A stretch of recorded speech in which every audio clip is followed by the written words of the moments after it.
Amazon, tell us a joke. Why was the math teacher such a good dancer? She had algorithm. Algorithm. Alright, well. Amazon, flash briefing. Amy, here's your flash briefing. In NPR News. Live from NPR News in Washington, I'm Corva Coleman. President Biden is heading out on the campaign trail today ahead of next week's midterm elections. His first stop, New Mexico. NPR's Windsor Johnston reports the president will meet voters at a rally in Albuquerque. The nursing home. President Biden is expected to revisit a number of topics that he's touched on in recent weeks, including his administration's efforts to battle inflation and the importance of protecting democracy. Read off of something? White House Press Secretary Karine Jean-Pierre says voters have a choice in front of them. Do you want congressional Democrats and a president that's working every day to deliver for the American people? Or do you want congressional Republicans who are doing the complete opposite, who want to increase energy costs, who want to increase your health care premium? And we feel that there are many places where he can have that conversation. Both sides of the same coin. Comes as Democrats fight to retain control of both the House and Senate in the upcoming midterms. Windsor Johnston, NPR News, Washington. North Korea has fired another missile today, hours after it fired 3 others. One of the earlier missiles may have been a long-range rocket. Japanese officials initially thought a missile may have overflown their country, but they later retracted that statement. In Pakistan, there's been an apparent assassination attempt on former Prime Minister Imran Khan. Police say Khan was shot in the leg by a gunman who also wounded several other people. The BBC's Samira Hussain reports Khan has been leading a march toward Pakistan's capital, calling for snap elections. Television footage shows a conscious Imran Khan with a bandage on his right leg being taken away in another vehicle. A member of parliament has confirmed the former prime minister was shot in the leg. His party says he is now somewhere safe, getting medical attention. The former prime minister has been leading a demonstration march for the last 7 days, calling for new elections following his ouster from office back in April.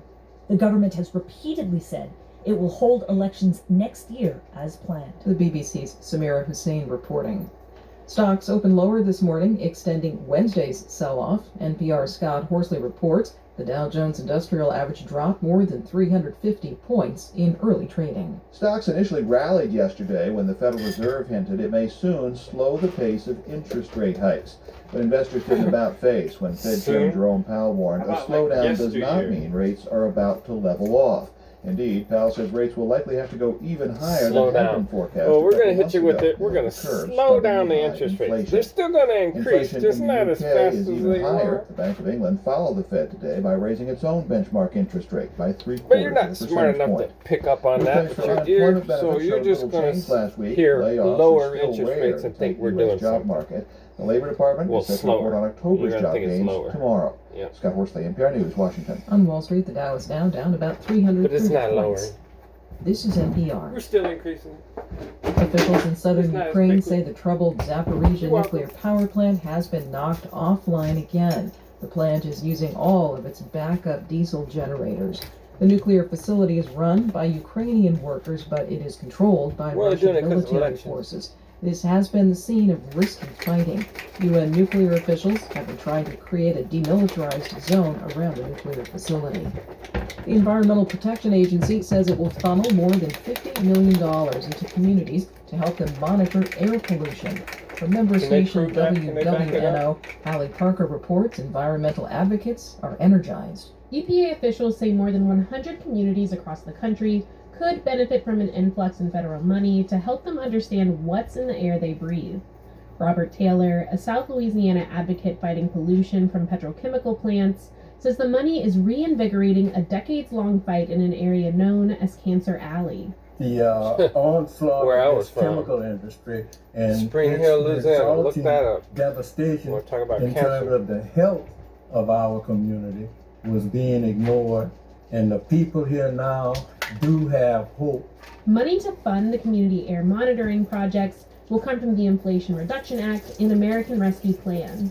For NPR News, I'm Hallie Parker in New Orleans. The World Series is now tied at 2 games apiece. The Houston Astros blanked the Philadelphia Phillies last night 5-0 in a no-hitter. Game 5 is tonight in Philadelphia. Glad I moved I'm out Corva there. Coleman, NPR News in Washington. Support this message comes from NPR sponsor, the American Cancer Society. When cancer research is funded and cancer becomes a priority, things can get better. Together, you and the American Cancer Society can make things better. To learn more, visit cancer.org/NPR.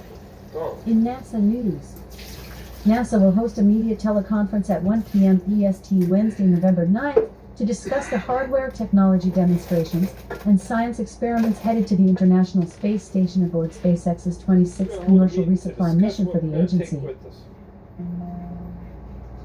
NASA will host a media teleconference at 12 p.m. EDT Thursday, November 3rd to discuss the status of its Artemis I flight test that will launch the Space Launch System SLS rocket from NASA's Kennedy Space Center in Florida. The uncrewed mission will send the Orion spacecraft beyond the moon and back to Earth before future missions with crew. NASA and commercial cargo provider Northrop Grumman are targeting 5:50 a.m. EST, Sunday, November 6th, for launch of the company's 18th resupply mission to the International Space Station. NASA released the results of its second agency-wide economic impact report on Thursday, demonstrating how its Moon to Mars activities, climate change research and technology, as well as other work generated more than $71.2 billion in total economic output during fiscal year 2021. Everybody gets a name tag, In one of those weather. little click pins. In Good Seattle, job, everybody. it's 39 degrees Fahrenheit with cloudy skies. Today, you can look for showers, with a high of 46 degrees and a low of 45 degrees. Okay, From NASA. Amazon. Off.